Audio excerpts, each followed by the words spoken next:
थकबाकी वसुलीला गेलेल्या वायरमनला मारहाण, सवत्सर येथे मारहाण आणि गुन्हा दाखल. कोपरगाव तालुक्यातील सवत्सर येथे शनिवारी 15 मार्च रोजी वीज वितरण कर्मचारी हे थकीत असलेल्या वीज बिल वसुलीसाठी गेलेले कर्मचारी दिनेश विक्रम सुरवसे वय 36 यांना सवत्सर येथील लक्ष्मीनगर येथे राहणाऱ्या आरोपी गणपत रामदास गायकवाड यांनी मारहाण केल्याची घटना घडल्याने परिसरात खळबळ उडाली आहे.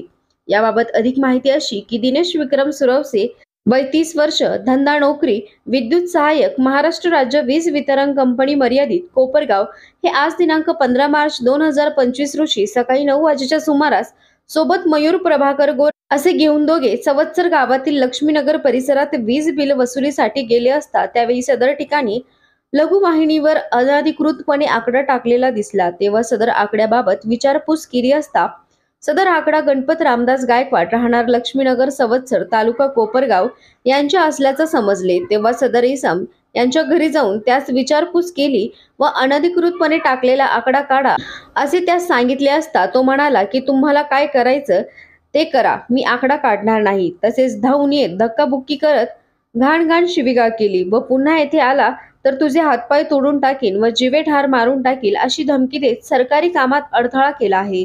सदर प्रकार पाहून सोबतचे मयूर प्रभाकर गोरे हे तेथे आले व त्यांनी त्यांच्या तावडीतून सुरवसे यांना सोडत असताना गणपत गायकवाड यांनी त्यांची देखील गच्ची पकडून धक्काबुक्की करून शिवीगाळ केली व जीवेठार मारण्याची धमकी दिली असल्याची तक्रार संबंधित वीज वितरणच्या कर्मचाऱ्यांनी कोपरगाव पोलीस स्टेशन येथे केली आहे.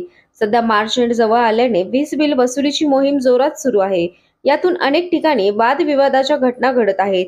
वरील झालेल्या मारहाणीच्या घटनेचा कोपरगाव शहर पोलीस ठाण्यात वीज वितरण कर्मचारी यांनी दिलेल्या फिर्यादीवरून आरोपी गणपत रामदास गायकवाड यांच्या विरुद्ध गुन्हा दाखल करण्यात आला आहे. या घटनेचा पुढील तपास कोपरगाव शहर पोलीस स्टेशन करीत आहेत.